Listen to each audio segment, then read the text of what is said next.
So starting off, let's just start with this header overview and go over some of the parameters over here. Starting off, you've got file option. If you click this, it opens up a contextual menu where you can create new projects, open older projects, and save projects, or even save them as templates. So any button that has this little icon over here opens up a contextual menu. The next button is the play button. So this is just going to determine the playback functionality with Bitwig. If I click this, I can change different options and different modes. And this is talking about the playback functionality of the playback within the arranger. So you've basically got two different views within Bitwig Studio. You've got the arranger view and the clip launcher view. But I will get into that in more detail.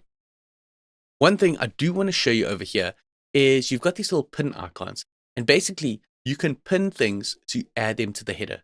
So for example, this is the automation write mode.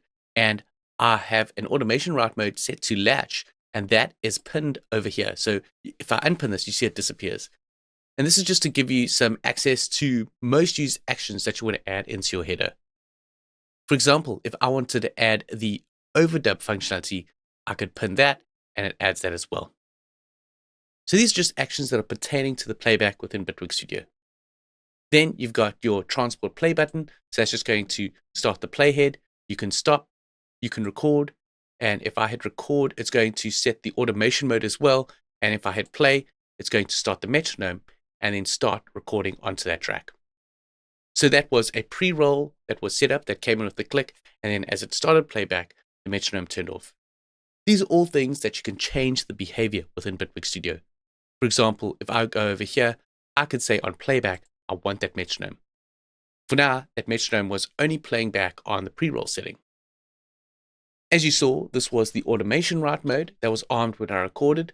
There's also an automation mode over here where I went to here and chose to pin that. I can turn that off, so I don't need that.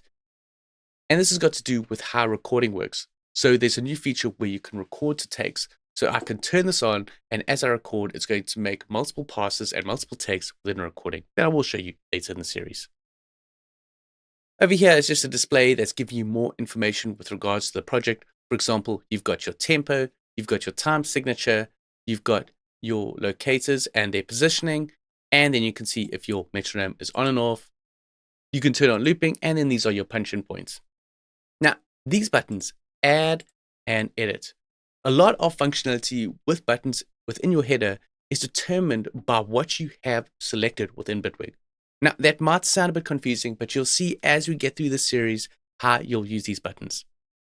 As you can see on this new project, I've got an instrument track and an audio track.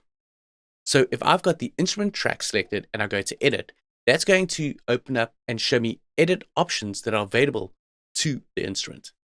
If I select my audio track, that's just picking up my vocals, so I'm just going to turn off the record arm and I go to edit.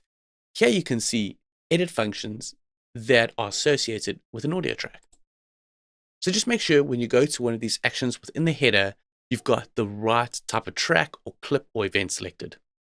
These are your undo and redo recording options.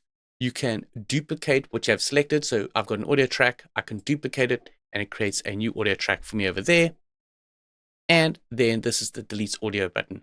So I've got that track there, I can delete that and delete that as well. This is a button that's associated with types of tracks. So I can click here. For example, I maybe want to rename the track. Let's say this is a piano, and I could rename that to piano. So that is what the header is. With the header, you've got your transport controls, you've got information pertaining to the project, and you can go in and add extra buttons or pin buttons to that header. For example, I could go to play, and let's say I wanted to pin the enable groove. I would see that groove button appear on the header. Similarly, if I jump to this side over here, maybe I go to the track and I want to pin the rename, I can click that and now I've got the rename tool right there for me. So you can customize what you want to view in your header. Then I just want to jump to the bottom quickly and just talk about these options over here. With this, you're going to open up this inspector panel. So that's just going to open up the left panel showing the inspector. As I said, you've got two different views. You've got an arranger and a clip launcher. At the moment, I'm seeing the arranger, and this is the clip launch section over here. I can jump to my mix window where I'm going to see a sort of more mix console style, also showing the clip launcher. then the editor window is going to show a track that I have selected and show that editor of it. For example, if I select this piano part and then go to the editor, I'm now going to see piano roll for that instrument track. This is going to show me the device panel. So the device panel is this little section over here where you're going to see all the different devices that are added to a track. For example, your instruments and your plugins. And you can also choose to either show the device panel or the mix panel.